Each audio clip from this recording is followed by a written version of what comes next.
বিসমিল্লাহির রহমানির রহিম। সুপ্রিয় শিক্ষার্থীবৃন্দ, আশা করি তোমরা ভালো আছো। আজকে আমার তোমাদের সাথে লাইভ দ্বিতীয় ক্লাস। এই করোনা পরিস্থিতিতে তোমরা যার যার অবস্থান থেকে আজকের ক্লাসে যারা অংশগ্রহণ করেছো তোমাদের সবাইকে আমি আমাদের সাউন্ড সিস্টেমে একটু সমস্যা ছিল, যার ফলে সুপ্রিয় শিক্ষার্থীবৃন্দ আশা করি তোমরা ভালো আছো। উদ্ভিদ বিজ্ঞান বিভাগের পক্ষ থেকে আজকে আমার দ্বিতীয় লাইভ ক্লাসে তোমাদেরকে স্বাগত জানাচ্ছি।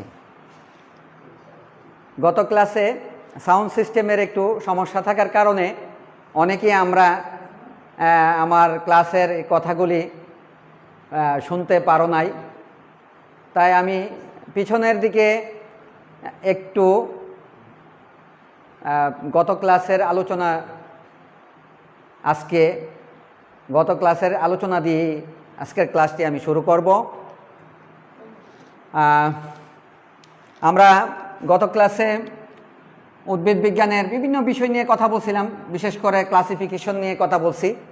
আমি আজকে আবার একটু, ওই দিন আমরা বলছিলাম যে উদ্ভিদ কারা বললি আমরা যেটা বুঝি বা উত্তর দিতে চাই আমরা, যে সকল জীব সালোক সংশ্লেষণ প্রক্রিয়ায় খাবার তৈরি করে থাকে তাদের কি উদ্ভিদ বলা হয়, এই কথাটা উত্তর দিয়ে থাকি আমরা।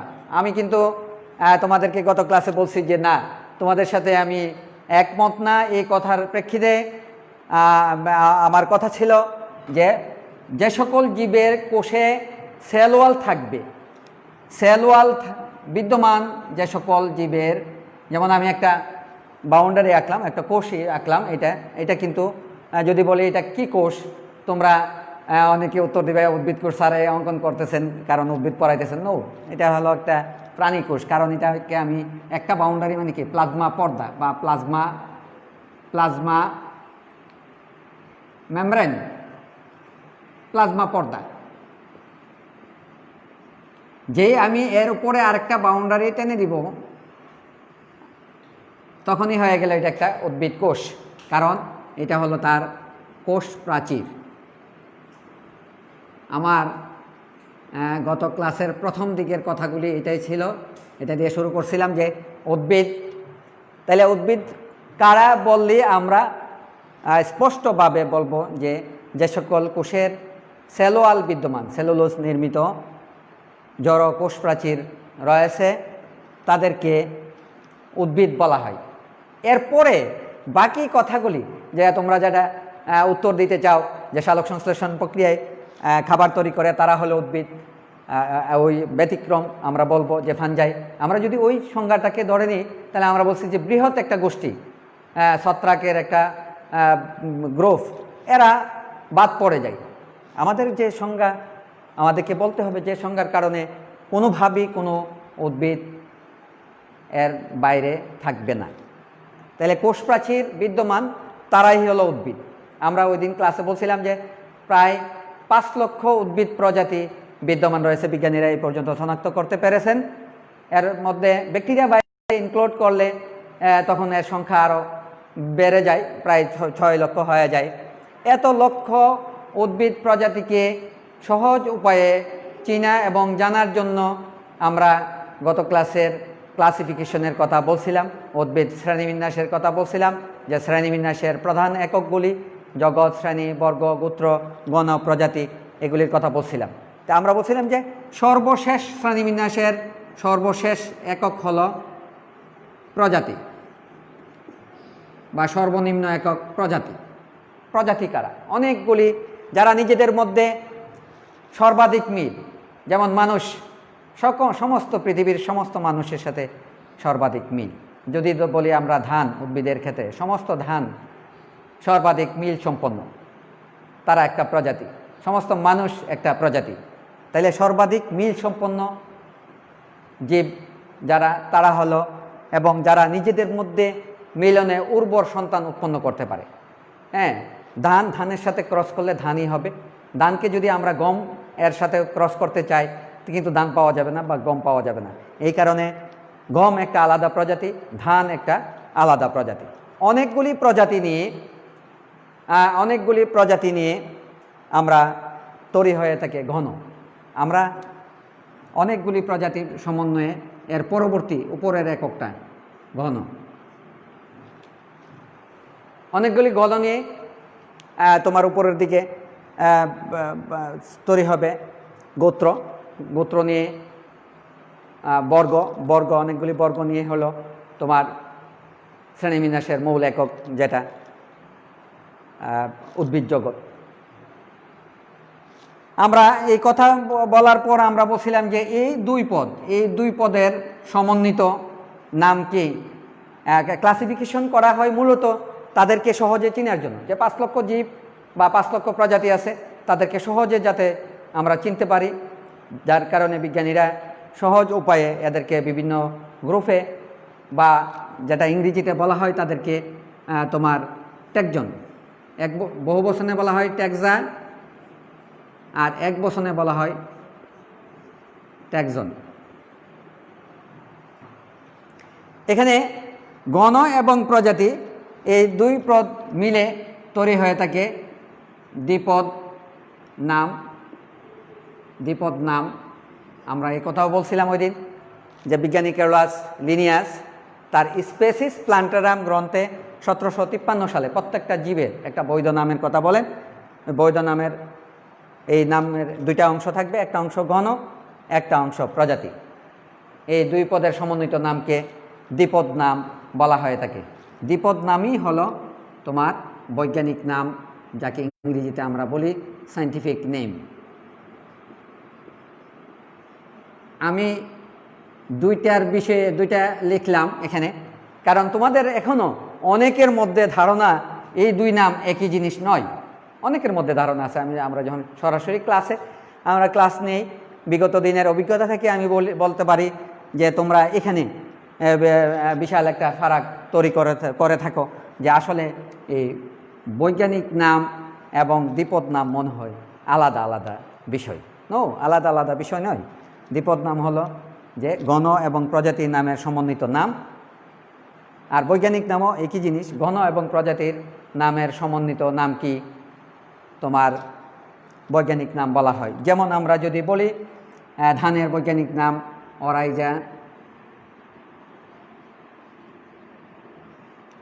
অরাইজা স্যাটাইভা।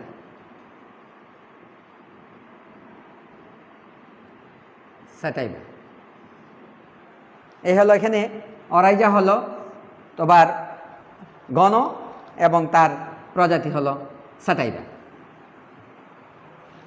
আমরা এই কথাগুলি বলছিলাম, এটা বৈজ্ঞানিক নামের নীতিমালা নির্ধারিত করে থাকে।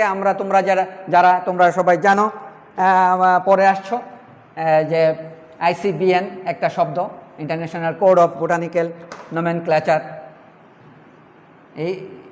এই শব্দটা ওই দিন আমি আলোচনা করেছি, international code of botanical nomenclature, যাকে বর্তমানে সংক্ষেপে ICNO বলা হয়। কারণ আমরা গত ক্লাসে বলছি international code of nomenclature for LG, fungi and plenty. এখন বর্তমান যে আধুনিক শ্রেণীবিন্যাস আছে, আমরা মার্গলিসের শ্রেণীবিন্যাসে দেখাবো, আমরা কথা বলবো। ওইখানে দেখব যে তোমার এলজি এবং ফানজাইকে আলাদা গ্রুপে স্থান দেওয়া হয়েছে। তারা উদ্ভিদের ভিতরে নয়, উদ্ভিদ থেকে আলাদা গ্রুপ, স্বতন্ত্র বৈশিষ্ট্য সমন্বিত জীব, এই জন্য তাদেরকে আলাদা গ্রুপে স্থান দেওয়া হয়েছে। যার কারণে এখন এই ICBNকে ICZN সংক্ষেপে বলা হয়। এই ICZN কর্তৃক স্বীকৃত কিছু নীতিমালার কথা ওই দিন আমি তোমাদেরকে বলছিলাম। আমার মূলত কথাবার্তা ওইখানে থাকবে। এটা হলো বলছে যে প্রথম নাম্বারে প্রত্যেকটা নামের একটা বৈধ নাম থাকবে। নামটা হবে ল্যাটিন ভাষায় বা রূপান্তরিত ল্যাটিন ভাষায়। এগুলো অনেকগুলি কথা আছে। আমি 3টা বিষয়ে বলছিলাম। নাম্বার 1 বলছিলাম যে এই নাম বৈজ্ঞানিক নাম বাংলায় লেখা যাবে না। লেখা যাবে না। তোমাদেরকে এটার এটার বিষয়ে বলতে গিয়ে আমি বলছিলাম যে কেন যাবে না, তো আমি বিগত দিনের অভিজ্ঞতা দেখছি যে তোমরা এই বৈজ্ঞানিক নামই ম্যাক্সিমাম ক্ষেত্রে ভুল করো। হ্যাঁ, যেমন আমাদের একটা প্রাণীবিজ্ঞানের বিষয়ের একটা চ্যাপ্টার আছে, একটা নিম্ন শ্রেণীর প্রাণী আছে, আমি গত ক্লাসে বলছিলাম, তার নাম হলো হাইড্রা। তোমরা এইভাবে সবাই এটাকে এইভাবে লেখো, এইভাবে লেখো। আর একটা প্রাণী আছে, একটা জীব, অনুজীব, এককোষী জীব আছে, এককোষী জীবটা হলো অ্যামিবা। অ্যামিবা এইভাবে লেখো। নো, তাইলে এখানে যে নীতিমালার মধ্যে বলছি বাংলায় লেখা যাবে না, কোনোভাবেই বাংলায় লেখা সমর্থন করে না। তাইলে এই যে এখানে লিখলাম এদের কোনো বাংলা নাম নাই, অ্যামিবার কোনো বাংলা নাম নাই, হাইড্রার কোনো বাংলা নাম নাই। বইয়ের মধ্যে দেখবা হাইড্রা প্রত্যেক পৃষ্ঠাতে 2 বার 3 বার করে এই বাংলাতেই লিখছে, হ্যাঁ, 56 বইয়ে। কিন্তু এটা কি, এটা একটা সায়েন্টিফিক নেম বা এটা দ্বিপদ নামের একটা অংশ, গণ অংশ, দ্বিপদ নামের গণের অংশ। সুতরাং তাকে লিখতে হবে কীভাবে, হাইড্রা এইভাবে লিখতে হবে। বলছে যে এটাকে ইংরেজিতে লেখা যাবে, হ্যাঁ, তবে ডান দিকে বাঁকা কইরা ইটালিক ফরম্যাটে লিখতে হবে, ইটালিক ফরম্যাটে লিখতে হবে। তবে সোজা করে লেখা যায়, এর নিচে আলাদাভাবে কি করতে হবে, দাগ দিতে হবে, দাগ টানতে হবে। বৈজ্ঞানিক নামের নিচে আলাদা দাগ দিতে হবে ইংরেজিতে সোজা করে লিখলে। আমাদের বইয়ে দেখবা দাগ নাই। কেন দাগ নাই? দাগ নাই, কম্পিউটারে লিখে সিলেক্ট করে ইটালিক ফরম্যাট দিলেই এটা বাঁকা হয়ে যায়। বৈজ্ঞানিক নামগুলি দেখবা বইয়ের মধ্যে সব জায়গাতে বাঁকা করে করে করে করে লেখা, আর ইংরেজি যে শব্দগুলি আছে ওগুলি দেখবা সোজা করে লেখা। হ্যাঁ, সুতরাং তাইলে কি দেখা গেল, বাংলায় লেখা যাবে না, ইটালিক ফরম্যাটে লিখতে হবে এবং ডান দিকে বাঁকা করে করে লিখতে হবে। তবে ইংরেজিতে লেখা যাবে, ইংরেজি অংশের নিচে আলাদা আলাদা দাগ দিতে হবে। যেমন গণের নিচে দাগ, যদি স্পেসিস লিখি আরেকটা স্পেসিসের নিচে আলাদা দাগ। বৈজ্ঞানিক নাম গণ নামটা লিখলে একটা অংশ হয়ে যায়। আমি যদি গণনাম লিখে এখানে এসপি দিয়ে দিই, তা আমার বৈজ্ঞানিক নামটার মোটামুটি বৈজ্ঞানিক নাম লেখাটা বোঝানো হয়ে থাকে। এসপি নিচে অনেকে আবার এসপি নিচে দাগ টানে। নো, এসপি নিচে দাগ হবে না। এসপি হলো প্রজাতি, যে আমরা বলছিলাম প্রজাতির ইংরেজি স্পেলিং। প্রজাতির ইংরেজি স্পেলিং হলো স্পেসিস, CIES, স্পেসিস। এই স্পেসিসের সংক্ষিপ্ত রূপ হলো এসপি, পোস্টপ দিয়ে দিলাম। এটা হলো শুধু গণ লিখে বৈজ্ঞানিক নাম শেষ করলে। আর যদি প্রজাতি অংশ লিখি আমরা, তাইলে প্রজাতি অংশ যেমন হাইড্রা ভুলগারিস,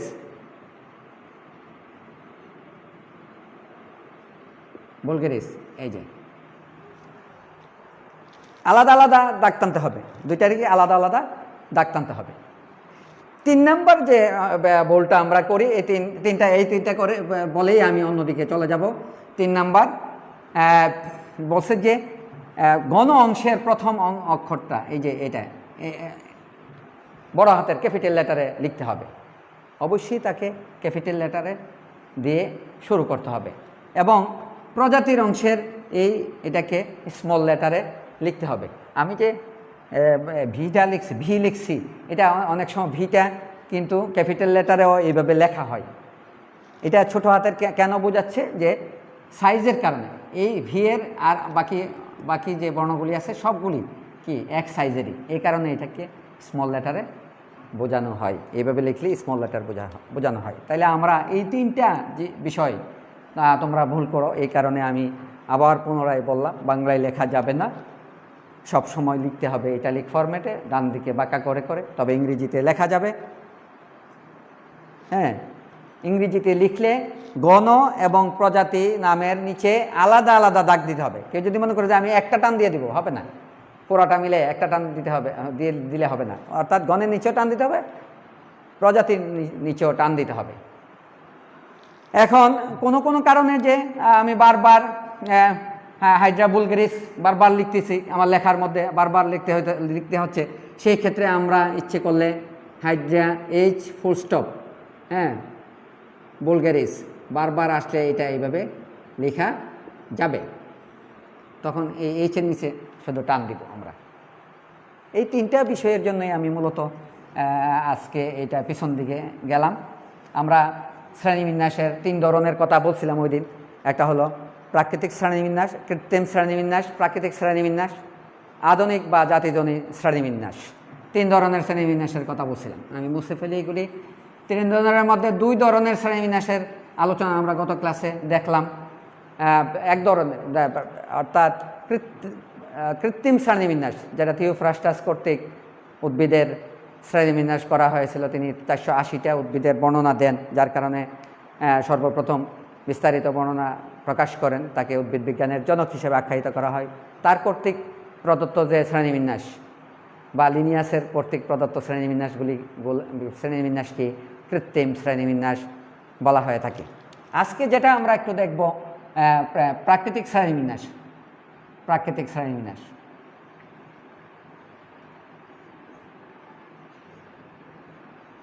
প্রাকৃতিক শ্রেণীবিন্যাস আমি প্রায় সময় বলি যে এই ইন্ট্রোডাক্টরি এই 3টা হাসান স্যারের বইয়ের 4টা পৃষ্ঠা বা 6টা পৃষ্ঠা আছে। এই 4 বা 6টা পৃষ্ঠা পড়লে সারা উদ্ভিদ বিজ্ঞানের কথাবার্তা এর মধ্যে রয়েছে। এর মধ্যে সারা উদ্ভিদ বিজ্ঞান বইয়ের সিলেবাসের আমাদের প্রত্যেকটা টপিকের কথা এখানে আলোচনায় আছে। আমরা দেখি প্রাকৃতিক শ্রেণীবিন্যাস। Bentham হুকার, George Bentham, sir Joseph Dalton হুকার, 2 জন ইংরেজ উদ্ভিদ বিজ্ঞানী, জীববিজ্ঞানী, উদ্ভিদ বিজ্ঞানী কর্তৃক যে শ্রেণীবিন্যাস প্রদান করা হয়, এটা হলো প্রাকৃতিক শ্রেণীবিন্যাস। তারা 2 ভাগে ভাগ করেন।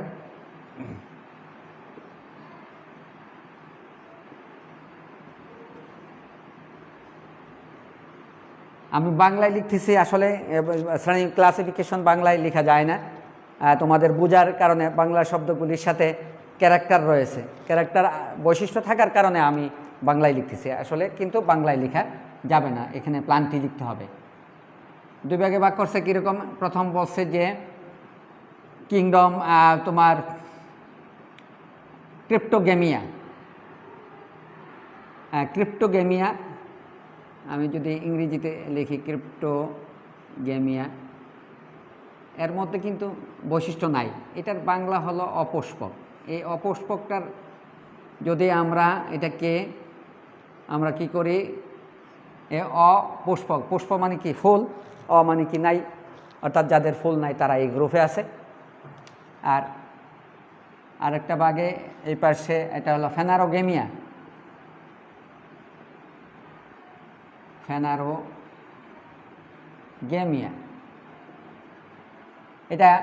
এটাকে বাংলায় হলো সপুষ্পক।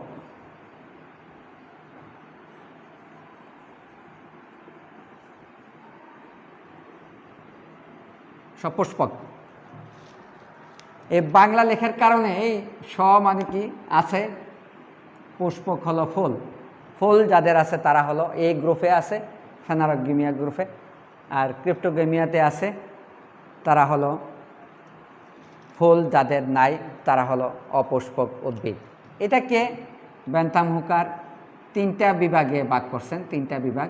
বিভাগ 1 হলো থেলোফাইটা, সমাঙ্গ, বাংলায় লিখি থেলোফাইটা মানে সমাঙ্গ দেহী বা সমাঙ্গ বর্গী। অর্থাৎ তাদেরকে মূল কাণ্ড পাতায় ভাগ করা যায় না। পরিবহন টিস্যু বা ভাস্কুলার বান্ডল নাই। আমি একটা শব্দ উচ্চারণ করলাম, ভাস্কুলার।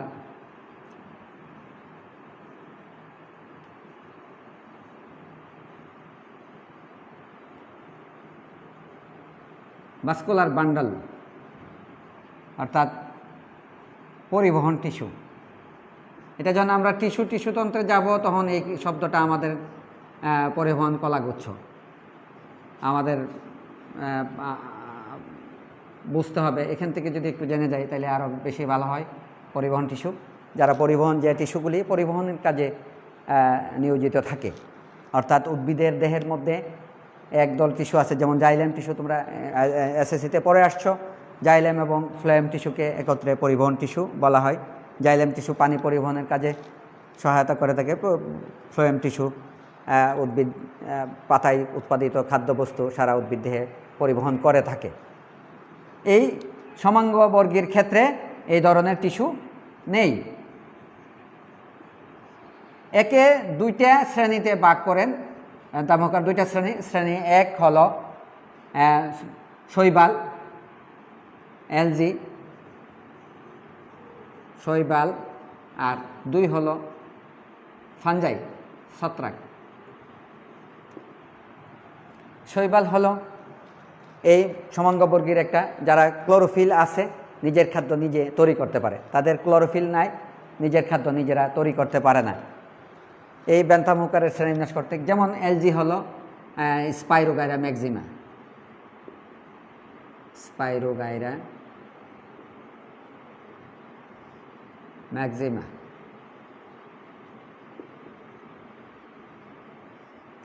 এটা হলো ফানজাই, তারা হলো, আমরা যদি পেনিসিলিয়াম নটেটাম অথবা আরও সহজ যে এগারিকাস,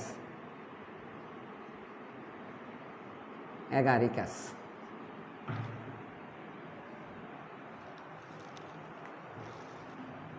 বিভাগ 2 মসবর্গী।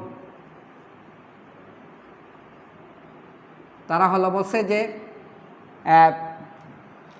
মূলকাণ্ড পাতায় ভাগ করা যায় না, মূলের পরিবর্তে এককোষী রাইজয়েড বিদ্যমান। রাইজয়েড এক ধরনের অঙ্গ। আমরা যখন এই আমাদের কিন্তু এলজিও আছে সিলেবাসের অন্তর্গত, ইউলোথ্রিক্স পর্ব আমাদের সিলেবাসে আছে বিদ্যমান।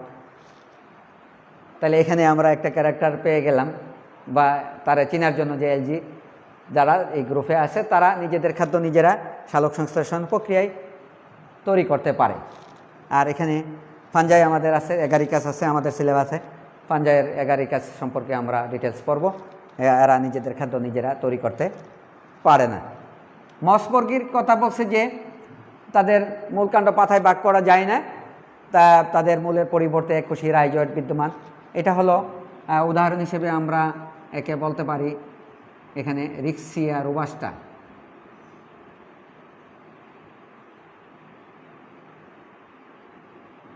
রিক্সিয়া রোবাস্টা।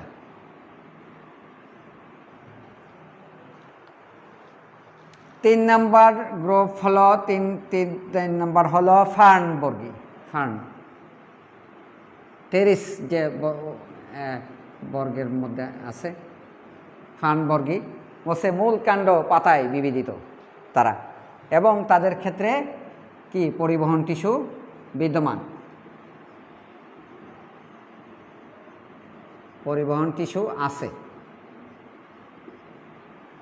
উদাহরণ টেরিস বিটেটা।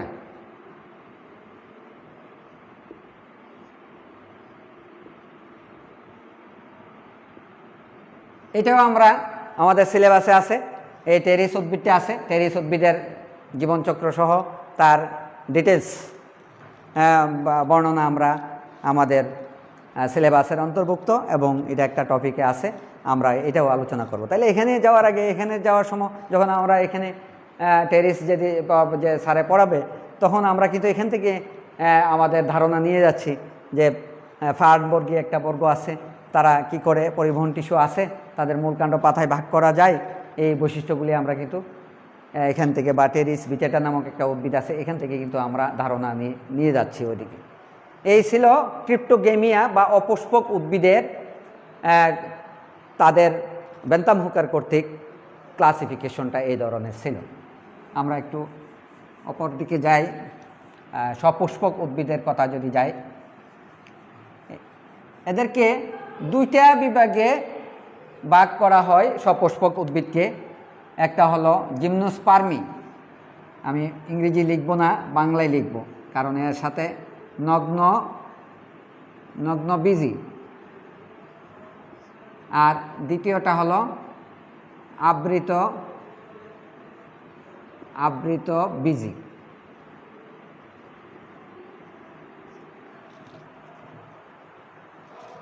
জিমনোস্পার্ম, আরেকটা হলো এনজিওস্পার্ম। নগ্নবীজি, আবৃতবীজি, দুটি আমাদের এই দুইটার টপিকই আমাদের আছে। নগ্নবীজির সাইকাস, নগ্নবীজির ক্যারেক্টার, নগ্নবীজি সম্পর্কে ডিটেলস আমাদের সিলেবাসে আছে। তাহলে নগ্নবীজি এখান থেকে দেখো, এখানে একটা ইম্পর্টেন্ট ক্যারেক্টার হলো তাদের ফল হয় না, তাদের বীজ ব্যক্ত অবস্থায় থাকে, অর্থাৎ নগ্ন অবস্থায় থাকে, বীজের আবরণ থাকে না। যেমন আমরা আম যদি দেখি, আমের বড়া দেখা যায় না, বড়া যেটা বলি, বীজটা আমের ফলত্বকের ভিতরে বীজ বিদ্যমান থাকে। আর নগ্নবীজির ক্ষেত্রে যদি আমটা নগ্নবীজি হইতো তাহলে শুধু বড়াটা দেখা যেত। এই হলো নগ্নবীজির একটা ইম্পর্টেন্ট বা গুরুত্বপূর্ণ ক্যারেক্টার। বলছে যে তাদের তোমার ফল হয় না, বীজ নগ্ন থাকে, তোমার তারা দ্বিনিষেক হয় না, তাদের দ্বিনিষেক একটা শব্দ এইখান থেকে আমরা জেনে যাই। বলছি যে এটা হলো ভ্রূণথলি, একটা ভ্রূণথলি, ভ্রূণথলির মাঝখানে থাকে গৌণ নিউক্লিয়াস। আমরা যদি একটা ডিম্বাণু ভ্রূণথলি আঁকি, এটা হলো ডিম্বাণু, এটা হলো তার সহকারী কোষ বা প্রতিপাদক কোষ, এটা হলো তার মেরু নিউক্লিয়াস, এখানে হলো প্রতিপাদক কোষ, তিনটা প্রতিপাদক কোষ, সহকারী কোষ, এটা হলো তার ডিম্বাণু। ডিম্বাণু ডিম্বাণু যখন নিষেক হয়, নিষেকের সময় দুইটি শুক্রাণু তোমার ভ্রূণথলিতে নিক্ষিপ্ত হয়, দুইটি শুক্রাণু। একটা শুক্রাণু এই ডিম্বাণুর সাথে মিলিত হয়। শুক্রাণুর সাথে ডিম্বাণু মিলিত হওয়ার প্রক্রিয়াটাকে নিষেক বলা হয়। এখান থেকে আমরা নিষেকের একটু ধারণা নেই। বলছে যে একটা শুক্রাণু ডিম্বাণুর সাথে মিলিত হয়ে যে প্রক্রিয়া সম্পন্ন করে তাকে নিষেক বলা হয়। অপর শুক্রাণুটা কি করে? এই অপর শুক্রাণুটা, এই যে গৌণ নিউক্লিয়াস বা মেরু নিউক্লিয়াস, কেন্দ্রীয় নিউক্লিয়াস যে আছে, এর সাথে মিলিত হয়। এখানে কয়টা আছে? কয়টা কোষ আছে? দুইটা কিন্তু আবার এখানে আছে একটা, শুক্রাণুর একটা, অর্থাৎ তিনটা। এই জন্য এটাকে ত্রিমিলনও বলা হয়ে থাকে। একে তোমার ত্রিমিলনও বলা হয়, ত্রিমিলন।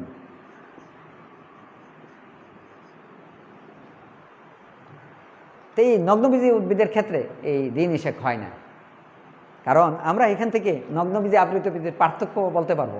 আমরা যদি এখানে পার্থক্য বলি যে আবৃতবীজিতে ফল হয়, বীজ আবৃত থাকে, এদিকে কি বলছি আমরা যে তার দ্বিনিষেক নগ্নবীজিতে হয় না, আর ওখানে দ্বিনিষেক হয়। উদাহরণ হলো সাইকাস পেকটিনেটা, সাইকাস পেকটিনেটা, সাইকাস পেকটিনেটা। আবৃতবীজি একে দুই ভাগে ভাগ করা হয়। একটা হলো দ্বিবীজপত্রী ডাইকটিলিডন, দ্বিবীজপত্রী, আর অপর একবীজপত্রী।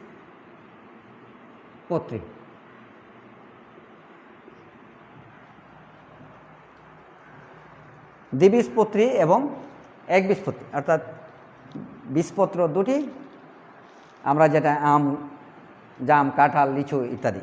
একবীজপত্রী, বীজপত্র একটা, হ্যাঁ, অর্থাৎ ধান, গম, ভুট্টা এগুলি। এই দ্বিবীজপত্রীর আর একটা ইম্পর্টেন্ট ক্যারেক্টার যে বলছে যে পুষ্প বা ফুল, পেন্টামেরাস, এটা একে শনাক্ত করার আর একটা ইম্পর্টেন্ট বা গুরুত্বপূর্ণ ক্যারেক্টার। আর একবীজপত্রী হলো পুষ্প ট্রাইমেরাস, ট্রাই।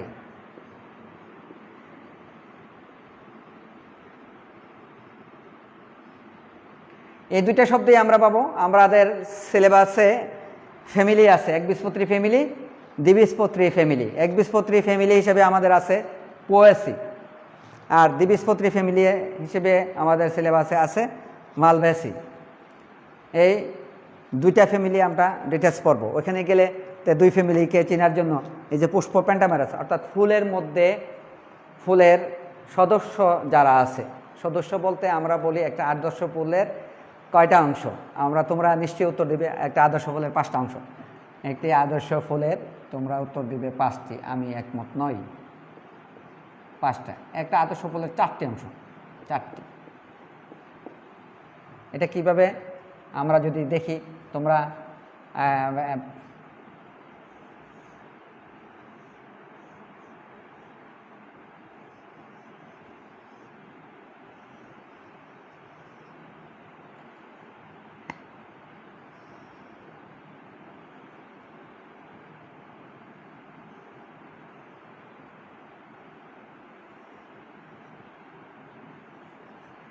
আমরা দেখি এটা একটা ফুল অঙ্কন করলাম, এই হলো তার দলমণ্ডল, পাপড়ি, এটা হলো শ্রীকেশর, এটা হলো তার পুংকেশর, এটা হলো বৃত্তাংশ, আর এই জায়গাটা হলো থ্যালামাস। এই তোমরা থ্যালামাস সহ গুণে বলো একটা আদর্শ ফুলের 5টা অংশ। এই থ্যালামাস সহ ইনক্লুড করে তোমরা 5টি অংশ বলে থাকো। আসলে ফুলের অংশ হলো যারা ফল গঠনে বা বীজ গঠনে যে সকল অংশ সরাসরি অংশগ্রহণ করে তারাই হলো একটা ফুলের অত্যাবশ্যকীয় অংশ। সেই অত্যাবশ্যকীয় অংশ বৃতি, পুংস্তবক, স্ত্রীস্তবক, দলমণ্ডল। তো এখানে পুষ্প পেন্টামেরাস বলছে যে তাদের যে সদস্যগুলি আছে, যেমন পুংকেশরের সদস্য, পুংকেশরের সংখ্যা দ্বিবীজপত্রীর ক্ষেত্রে হয় 5, 3, পেন্টামেরাস 5, 5-এর 10, 15, 20 এরকম 5-5-এর গুণিতক। আর ট্রাইমেরাস হলো 3 বা 3-এর গুণিতক। সদস্যগুলি পুংকেশর 3টা, 6টা, 9টা এরকমভাবে হয়ে থাকবে। এটাই হলো তোমার পেন্টামেরাস অর ট্রাইমেরাস। এই দুইটা মিলে একবীজপত্রী দ্বিবীজপত্রীর সংখ্যা, দ্বিবীজপত্রীর সংখ্যাই বেশি, 78,000-এর উপরে, আর ওইটা হলো প্রায় 20,000 বা 18,000, 18 থেকে 20,000 পর্যন্ত হয়ে থাকে। এই ছিল বেন্থাম হুকারের শ্রেণীবিন্যাসের তোমার আলোচনা। আমাদের আলোচনার বিষয় হলো, আমরা যেহেতু অণুজীব আমাদের টপিক আলোচনা করব, আমরা অণুজীব কোথায় আছে এটা দেখার জন্য একটু আমি ওখানে চলে যেতাম মূল আলোচনায়, কিন্তু কোথায় অণুজীবের অবস্থান এটা আমরা একটু লক্ষ্য করার জন্য চেষ্টা করতেছি, বা জেনে আমরা আমাদের মূল জায়গায় চলে যাব। শ্রেণীবিন্যাসের সর্বশেষ শ্রেণীবিন্যাস হলো আধুনিক বা জাতিজনিক শ্রেণীবিন্যাস।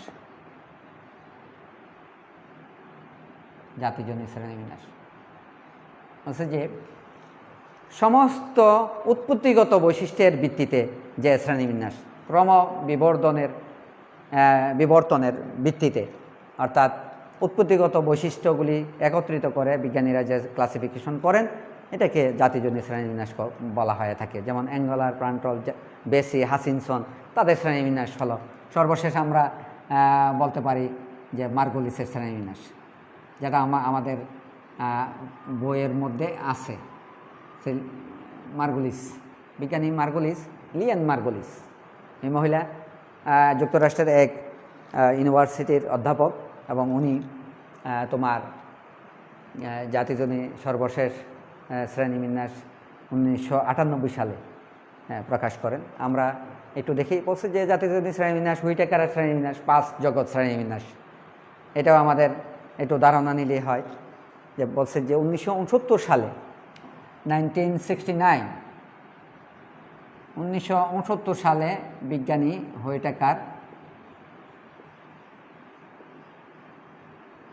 হুইটেকার লিভিং ওয়ার্ল্ড অর্থাৎ জীবজগৎকে 5টা কিংডমে বিভক্ত করে শ্রেণীবিন্যাস করেন।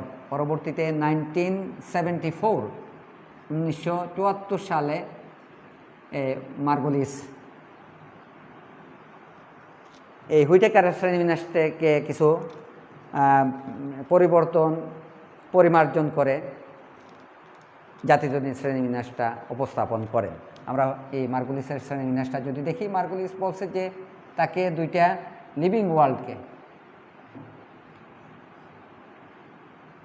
লিভিং ওয়ার্ল্ড জীবজগৎ একে দুইটা ভাগে ভাগ করা হয়, দুইটা super kingdom, SK super kingdom 1 বসে প্রোক্যারিওটা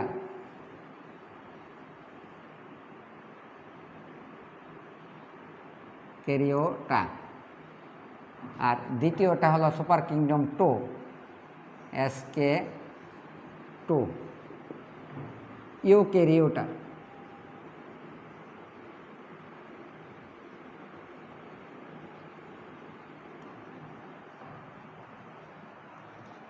এখানে প্রো হলো আদি,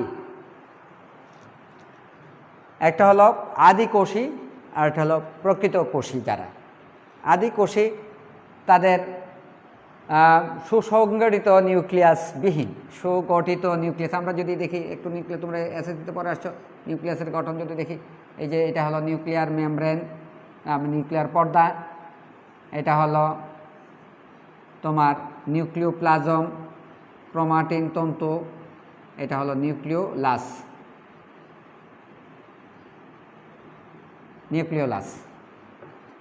আমরা যদি একটু দেখি কি হয়। নিউক্লিয়ার পর্দা, নিউক্লিওপ্লাজম,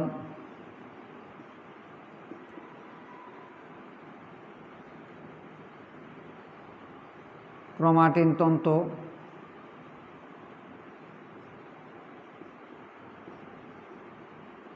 নিউক্লিওলাস।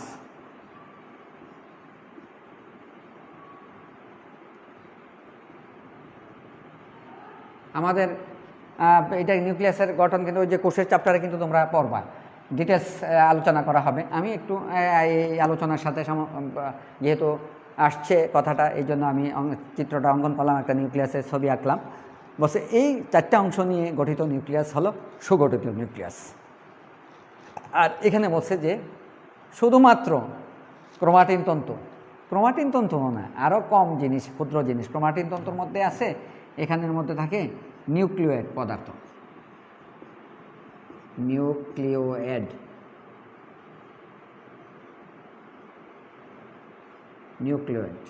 পদার্থ। কারা বলছে যে ডিএনএ।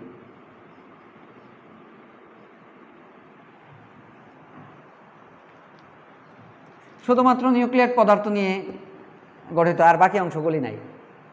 হ্যাঁ, আমরা অনেক সময় এটার কথা বলতে গেলে ওই বাকি কথাগুলি বলি। আদিকোষ, প্রকৃত কোষ, কোষের চ্যাপ্টারে যেহেতু এই দুইটার পার্থক্য আমরা দেখব, পার্থক্য করতে গিয়ে একবার লিখি যে আদিকোষ সুসংগঠিত বা সুগঠিত নিউক্লিয়াস নাই। পরের লাইনে আবার লিখি যে নিউক্লিয়ার পর্দা, নিউক্লিওলাস, নিউক্লিওপ্লাজম, নিউক্লিওপ্লাজম নাই। এই কথাটা বলার দরকার নাই, যেহেতু আমরা বলে ফেললাম যে সুগঠিত নিউক্লিয়াস নাই। সুতরাং পরবর্তী লাইনে বা পরবর্তী প্যারাতে আবার এই 3টার কথা উল্লেখ করার প্রয়োজন নাই। বলছে এদের ক্ষেত্রে শুধুমাত্র তোমার রাইবোজোম বিদ্যমান, রাইবোজোম ব্যতীত আর কোষীয়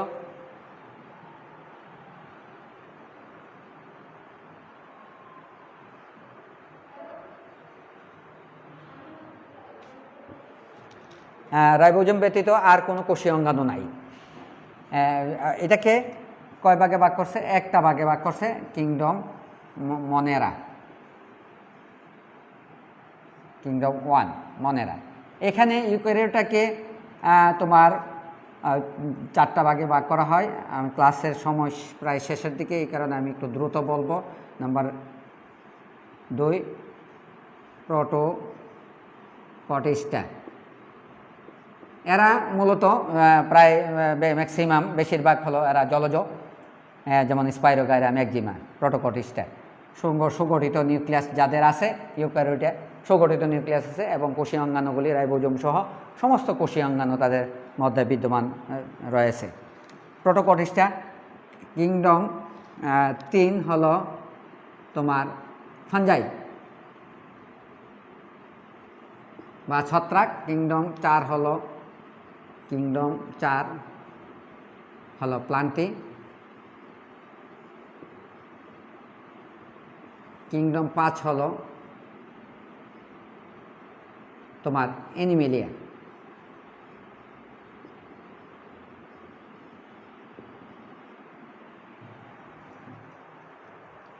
এই হলো তোমার 5টা কিংডমে প্রোক্যারিওটা, প্রোটোকটিস্টা, ফাঞ্জাই, প্লান্টি, অ্যানিমেলিয়া এই 5 ভাগে বিভক্ত করে এই মার্গুলিস শ্রেণীবিন্যাস করেন। মার্গুলিস 1998 সালে শ্রেণীবিন্যাসটাকে আরেকটু মডিফাই করেন। সে এখানে গিয়ে একটাকে বলছে তোমার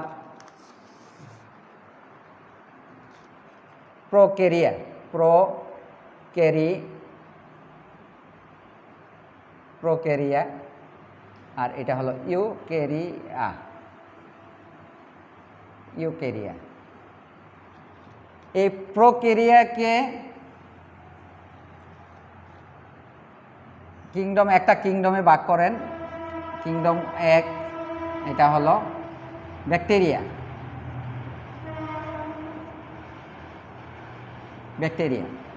আর এই ব্যাকটেরিয়াকে পরবর্তীতে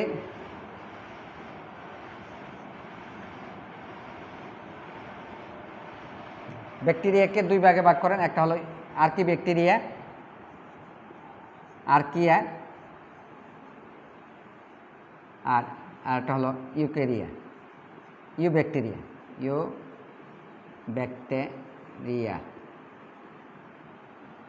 এই আর্কিয়ার হলো তারা তোমার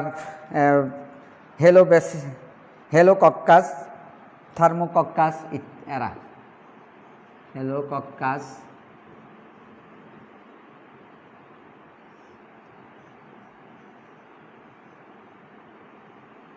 থার্মোকক্কাস এরা।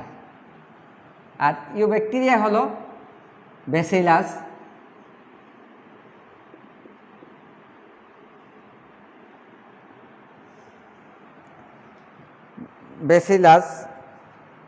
ক্লস্ট্রিডিয়াম এরা।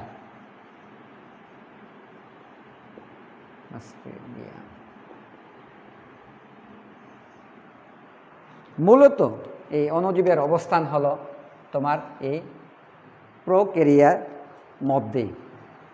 এখানে আমরা আগামী ক্লাসে ইনশাল্লাহ এই অণুজীব সম্পর্কে কথা বলবো। অণুজীব ওখানে দেখব আদিকোষীয় অণুজীব, আদিকোষীয় যারা ব্যাকটেরিয়া তারা আদিকোষীয়, আর প্রকৃত কোষীয় অণুজীবও রয়েছে। ওখানের মধ্যে যে খালি চোখে যেগুলি দেখা যায় না তারাই হলো মাইক্রোবস বা অণুজীব। ওখানের মধ্যে দেখব আমরা ফাঞ্জাইয়ের কিছু আছে, স্যাকারোমাইসিস, পেনিসিলিয়াম, অ্যাসপারজিলাস, রাইজোপাস এরা, এই সকল অণুজীবকে দেখব। তারপর আছে তোমার অকোষীয়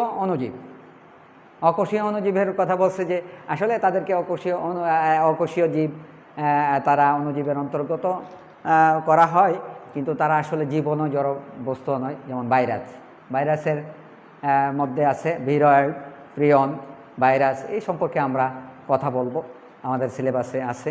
এরপরে আছে তোমার ম্যালেরিয়াল প্যারাসাইট, প্লাজমোডিয়াম, প্রকৃতকোষী এটা অণুজীব, প্লাজমোডিয়ামও আমাদের সিলেবাসে আছে। আমি তোমাদেরকে আজকের ক্লাসে ধন্যবাদ জানিয়ে এখানে শেষ করলাম। আল্লাহ হাফেজ। পরবর্তী ক্লাসে আমরা মাইক্রোবস সম্পর্কে কথা বলব ইনশাআল্লাহ।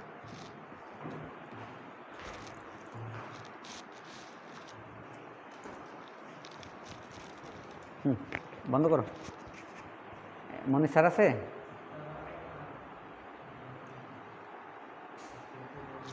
এই লগ আউট করে দাও তো।